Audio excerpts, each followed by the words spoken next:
Adani group ने Hindenburg research के नए आरोपों को खारिज करते हुए उसे मिस्चीवियस और मैनिपुलेटिव बताया है।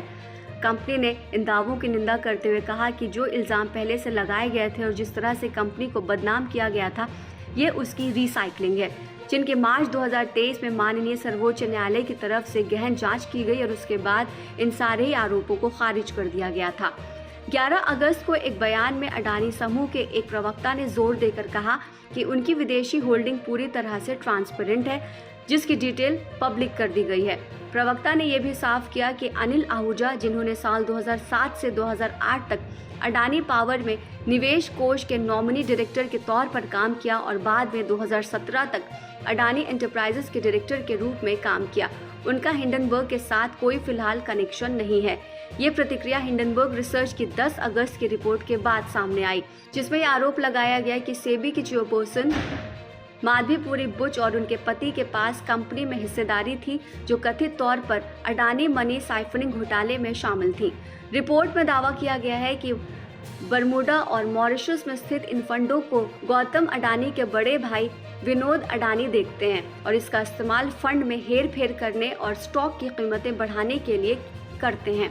इन आरोपों के जवाब में माधवीपुरी बुच और उनके पति धवल बुच ने जॉइंट स्टेटमेंट देते हुए कहा कि ये सारे उन पर इल्जाम लगाए गए हैं। उन्होंने साफ तौर से इन इल्जामों से अपना पल्ला झाड़ लिया और ये भी कहा कि हिंडनबर्ग रिपोर्ट में जिस फंड की बात कही गई है उसमें हमारा कोई हिडन शेयर नहीं है। आपको बताते चले कि Hindenburg research US based investor activist firm है, जिसको साल 2017 में नॉर्थन एंडरसन ने शुरू किया था।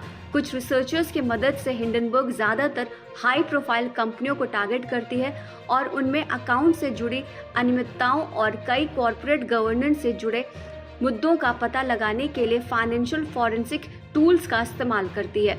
इससे पहले भी हिंडनबर्ग ने Nikola, Clover Health, Block Inc, Kandi और लॉर्ड्सटाउन मोटर्स जैसी कंपनियों को निशाना बनाया था। हिंडनबर्ग का बिजनेस मॉडल बेहद आसान है। ये अपने क्लाइंट्स के साथ पहले से ही रिपोर्ट शेयर करती है, क्योंकि सार्वजनिक डोमेन में रिपोर्ट आने से पहले ही टारगेटेड कंपनियों में शॉर्ट पोजीशन लेने से उन्हें फायदा होता है। इन कंपनियों से जुड़ी जैसी ही रिपोर्ट पब्लिश होती है तो जाहिर सी बात है कि उनके शेयरों में भारी गिरावट आएगी और इस गिरावट का हिंडनबर्ग कंपनी पूरी तरह से फायदा उठाती है और इसके बाद हिंडनबर्ग और उसके क्लाइंट्स दोनों को ही फाइनेंशियल लाभ होता है।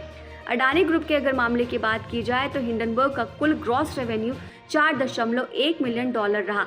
हालांकि 2 साल के इस ग्लोबल इन्वेस्टिगेशन में कंपनी के काफी पैसे भी खर्च हुए थे।